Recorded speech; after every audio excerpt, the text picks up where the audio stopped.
Yes, he's currently at Microsoft Research, and he's joining for a PhD in Harvard. Let me invite Sanket to share his experience. Thank you, sir.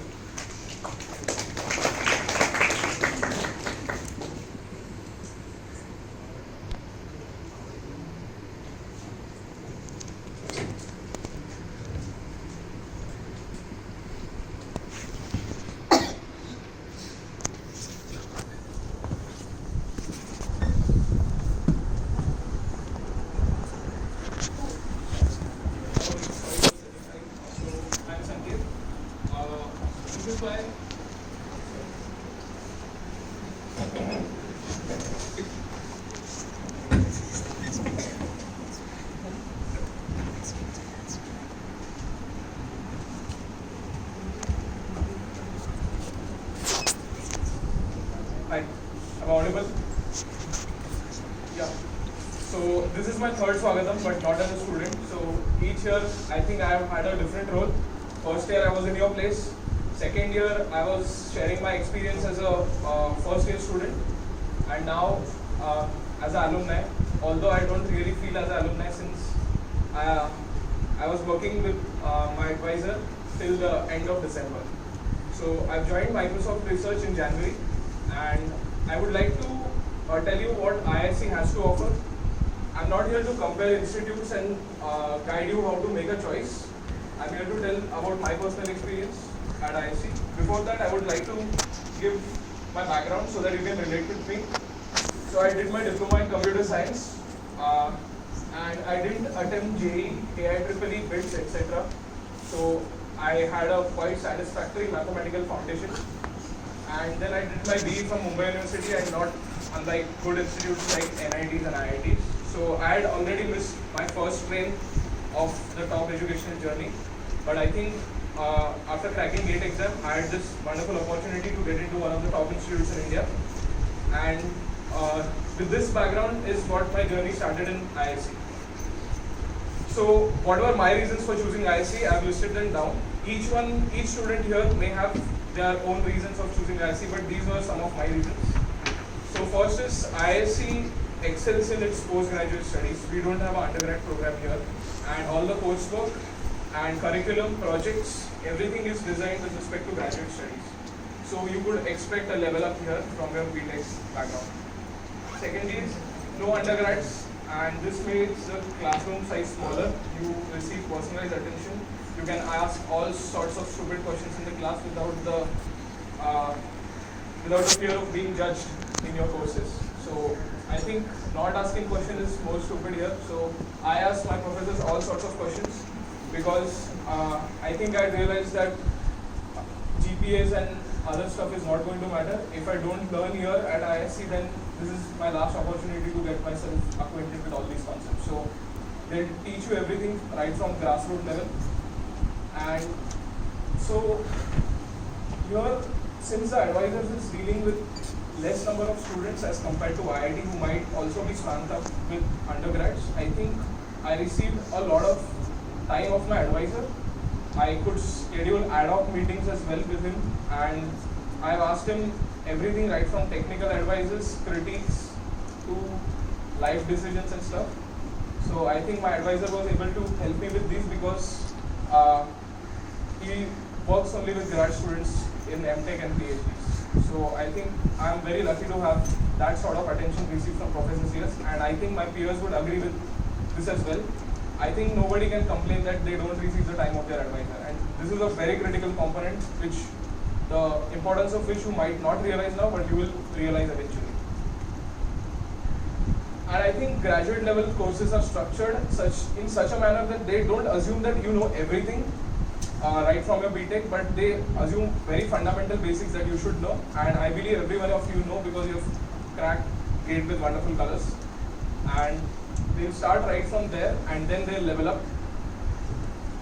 So how was my first year at IISc? So I think the course structure at IISc is excellent. It is a good mix of theoretical versus practical. So they'll teach you a lot of theory, what goes behind the systems, why are we doing stuff. They'll teach proofs and stuff. And I think I have not heard a single professor at IISc saying that he'll explain me something later, or I can read up this thing and come up with the solutions and stuff. I think they were hands-on. People will write proofs right in front of you. They will give you intuition how to think about it.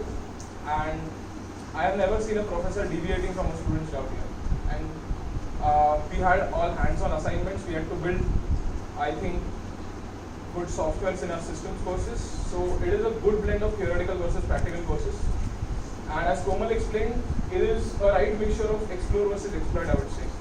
So in exploration phase, you are taking different courses from different pools like theory, systems, intelligent systems. So you are exploring what your interest lies in, because you might think right now your interest lies in a particular field, but you might end up in completely different field. So I think that is a very common case here at IISc. Then breadth versus depth. Now why depth is important? Once you have chosen your field, it is important that you deep dive into it, know everything what is to be known, so that you can start your research. Because before doing research, you must know what is the current state of the art. You must know what is the research going on around in India, across the world, and then you are going to take a step forward to make a small improvement towards it. So that is the depth phase. And I think the exams at IISc are quite unique. I'll give you a couple of examples. Like in database systems, the exam starts at around 9 a.m. There is no end time to the exam as such. You are served breakfast, lunch and snacks. You can bring all types of research papers, whatever material you need in the exam. And the only goal of the exam is to make you think. So we are not trying to judge your abilities on the basis of can you remember things, or obviously can you make use of some solved examples previously and just apply it right here. So this is not the case. We want you to think in exams, and all other parameters are taken care of. So this is quite unique to me. Also in computer architecture, our last exam was, I think we were given a research paper and we didn't know whether it was accepted in a conference or not. So we had to review it as if we were conference reviewers, and at the end give a verdict as to why this paper should be accepted or why rejected, point out the strengths and weaknesses in the paper. I think these types of exams give you a completely different flavor, and I think the main focus here at IISc of each course is to make you think. And at the end you're thinking, overthinking and thinking a lot. So obviously the coursework is rigorous. Don't expect a cakewalk here. That is my direct suggestion. And I think if everything is easy to you, then already you know things, right? So in fact, IISc makes you realize that you know very little, and there is so much scope to learn and improvise upon. Next is my first summer at IISc. So like everyone, I was very interested in doing industry internships so that I get pre-placement offers and stuff. So I applied to all of them. And I got internship in NTU Singapore for working on graph databases, at IBM Research Labs for working on blockchains and distributed databases. Then I joined Database Systems Lab under the guidance of Professor Jayant Haritsa. And he gave me advice that I think since my problem which I was going to pursue for my M.Tech was quite different from these being offered as these internships, I should probably reconsider my decision if I want to go. So at that point, maybe I was not fully convinced by that, but I decided to take my professor's word for that, and I must think that was a really great advice to me, because I think the summer I spent doing a lot of literature survey, focusing on what exactly my problem is, how I'm going to approach these things, and these 3 months were critical to what I did in my thesis. So professors at IISc are not looking for a short-term goal, is the gist of this. They know everybody is going to go to good places in 2 years, but their goal is not to enable you to just crack an interview in a company. Their goal is to make you a good researcher, or a good software engineer, or a good computer engineer, I would say. So they are looking towards modeling students rather than enabling or prepping you for a crash course for how to crack placements. I think they work with a long-term goal here. So, and this was after I explored courses from all three pools and realized that I think I want to do systems here. And I did a couple of system courses in my second sem, the research level ones. And I enjoyed reading a lot of research papers in these courses, and I thought that this was the place maybe I wanted to be. then comes my placement experience. Obviously, whatever we tell you, you want a job, right, at the end of the day. So, I was not sure at this point whether I wanted to go to a company as a with a developer profile, with a research profile. I was not sure yet. So, I just use a common algorithm used in IISc, sit for every company till you get placed. So, and the companies come in the decreasing order of their packages, so it is the best optimized solution towards it. So, in my Samsung research interview, they asked me data science scenarios, as in if the data is like this, what model should you use, how would you pre-process your data, and all those stuff. And everything had been covered in the practical data science course here. Then they asked me a couple of optimization questions, and I think the CMO course and IISc covers pretty much of it. And then they asked me some RFO things, problems in modeling the IoT frameworks, and that also was covered in probability theory course. So I think they didn't ask me any question which was out of syllabus here.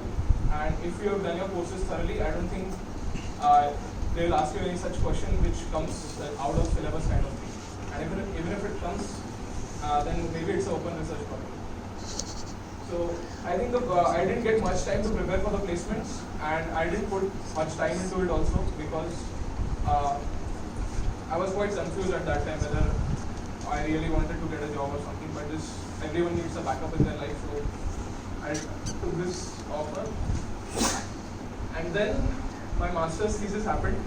I would say after quite a lot of failures in my research, I was able to come up with some sort of solution which had good theory and empirical validation. And I must tell you that experience is quite satisfying. And I think it was at that point that I realized that maybe yes, I am capable of doing research in some point of my life, and that a career in research is not that bad. So every people think that if you become a professor, what will be your salary, or every time you're going to be engaged with students and stuff. So even though I decided to pursue PhD, my motivation was not to be a professor. I just wanted to be a good researcher, and I think PhD is one step which takes you closer to being a good researcher. And this experience of satisfaction makes you feel like you are a real engineer. So although it was not a big or great problem which I solved, but whatever problem you solve, it gives you good confidence so that you can do good. And I think my first exposure to industry and what I've heard from my friends, I can quite confidently say that industry experts and academia are the one that dominate the computer science research all over the world. So development can only take you to some stage, I believe. But if you want to do really something groundbreaking, I think research is one of the ways to do it. So with this motivation, I applied for PhD, and I was able to get into these universities. And if you had asked me 3 years before that if I was going to ditch my job and go for a PhD, I would have laughed at you, believe me, because that is not the motivation which I had come here. I had come here to gain a solid foundation in computer science and get a good paying job, to be honest. But obviously, only I think 5 out of the 45 students in our batch have decided to pursue a PhD. The rest 40 are placed in very good companies and they are enjoying their time there as well. I turned out to be one of those 5, and I'm very happy to say that. So, why did I get into these universities in the first place? After visiting these universities and interacting with the professors there, as well as with the students, I have realized that IISc has excellent visibility on the globe. People know this institution, people know the professors, and they will recognize you based on your university, which was impossible for me if I had applied right after my B.Tech to any of those universities. I don't think people would recognize me, and neither my recommendations would have had those weightage which I got from there. Secondly, I think IISc professors have a remarkable footprint. People know them. They have done some excellent research. If you see, the volume of research at IISc is low because of the size of the institute and nothing else. But the quality of research that goes out from here is at par with the top leading institutions.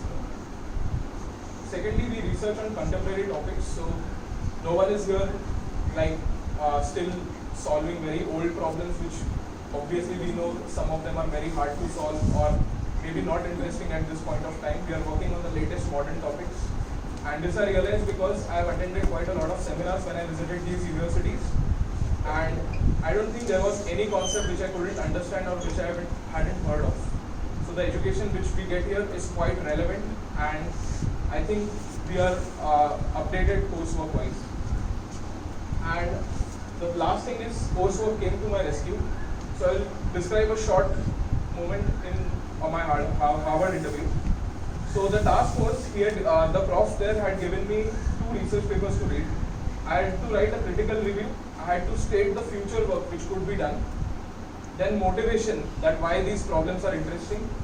Sketch of what the solution could be, and anticipated results. So you cannot do this overnight is one thing what I learned.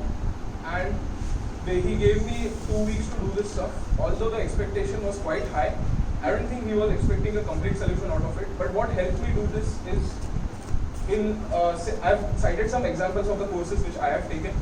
So in topics in database systems course, you have to write a critical review for each of the research papers that we discuss in class. So we did around 12 reviews, and you get professor's feedback on this.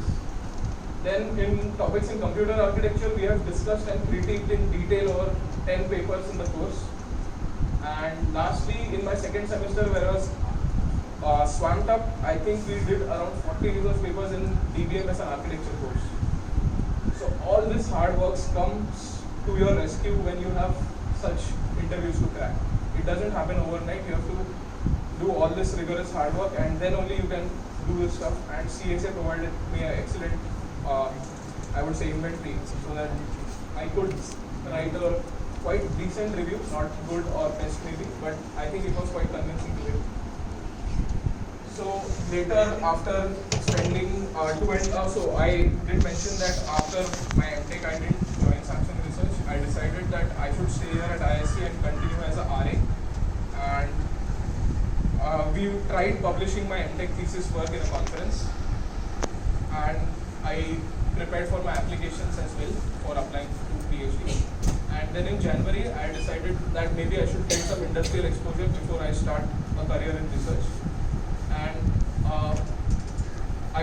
my professor referred me to one of his colleagues in Microsoft Research, and I think they took an online coding interview, and that was not too difficult because we have done a lot of coding here in the systems courses, and they asked me some pretty basic questions in systems. So I think these foundations you will definitely build in your courses, because the hard work that you spend here in courses eventually helps you in every stage of your life. And while joining their team, and I've spent around 3 months over there now, I think it was a pretty easy integration for me, because the work at Microsoft Research is pretty similar to how work goes on in labs in IISc. The only difference is that they are working on different problems. So the type of problems they are working they should eventually contribute to a product to Microsoft. Whereas in academia, you can work on any sorts of problems and don't care what the industry thinks about it. That is the beauty of academia, I would say. So obviously we know that all this hard work and all work and no play makes Jack a dull boy. But I didn't know that faculty were going to be present here, so I put all sorts of pictures in these things. So this is first semester after mid-sem. We felt that we had achieved a lot of things, so we went to Nandi Hills for just a trip. Then this is semester 1 end, where we had gone to Chikmagalur. This is Mulayangiri, the highest peak in Karnataka. Then at semester 2, after semester 2 ended, we went to Kodaikanal for a road trip. Then in the summer, we spent quite a lot of time in cricket tournaments, and this is the CSA cricket team in 2017, I guess. At the end of summer, we went to pool. I think in second year beginning, we visited Pondicherry and did scuba diving and all sorts of stuff. And after the third semester ended, we went to Wonderla. And then we attended Coursework conference. And this was not the conference place. The conference happened sometime, somewhere different. But at the end, we had a couple of days for ourselves during the weekends where we visited some good places. And before the fourth semester started, we needed again one more break, so we went to Cornell. And at the end of second year, finally we went to OT. So I think, and this was our farewell picture.